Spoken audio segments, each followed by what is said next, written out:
কিছুদিন আগে আমাদের একজন সহযোদ্ধা শরীফ ওসমান হাদিকে গুলি করা হয়। তিনি এখন জীবন মৃত্যুর সাথে পাঞ্জা লড়ছেন। আমরা তার পক্ষ থেকেও, যেহেতু তিনি দিতে পারছেন না, তার পক্ষ থেকেও আজকে পুষ্পস্তবক অর্পণ করেছি এবং আমরা দ্রুত তিনি সুস্থ হয়ে আমাদের মাঝে ফিরে আসবেন এটা প্রত্যাশা করি।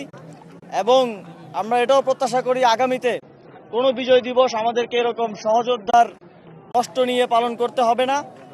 পরাজিত শক্তি বাংলাদেশকে অস্থিতিশীল করার জন্য, দেশের ভিতরে প্যানিক ছড়ানোর জন্য এবং যেই ফ্যাসিবাদ বিরোধী আন্দোলনের যত রাজনৈতিক দল আছে তাদের মধ্যে বিভাজন তৈরি করার জন্য এই ধরনের গুপ্ত হত্যা চালাচ্ছে এবং আরও অনেককে গুপ্ত হত্যার হুমকি দিচ্ছে।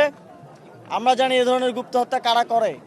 আমরা ঠিক আজ থেকে 2 দিন আগে বুদ্ধিজীবী দিবস ছিল, শহীদ বুদ্ধিজীবী দিবস। আপনারা জানেন যে পরাজিত হবার আগে পাকিস্তানি হানাদার বাহিনী এভাবে আমাদেরকে মেধাহীন করার ষড়যন্ত্র করেছিল। ঠিক একইভাবে পরাজিত হবার পরে ফ্যাসিস্ট নিষিদ্ধ আওয়ামী লীগও আমাদেরকে নেতৃত্বহীন করার জন্য এ ধরনের একটি ন্যাক্কারজনক ঘটনা ঘটিয়েছে। তবে বাংলাদেশের মানুষ ঐক্যবদ্ধ আছে। এই ঐক্যের মাধ্যমেই আমরা মনে করি বাংলাদেশের মুক্তি সম্ভব এবং সামনের দিনে এ ধরনের কোনো ফ্যাসিবাদী শক্তি আমাদেরকে কোনো ধরনের ভয় দেখাতে পারবে না।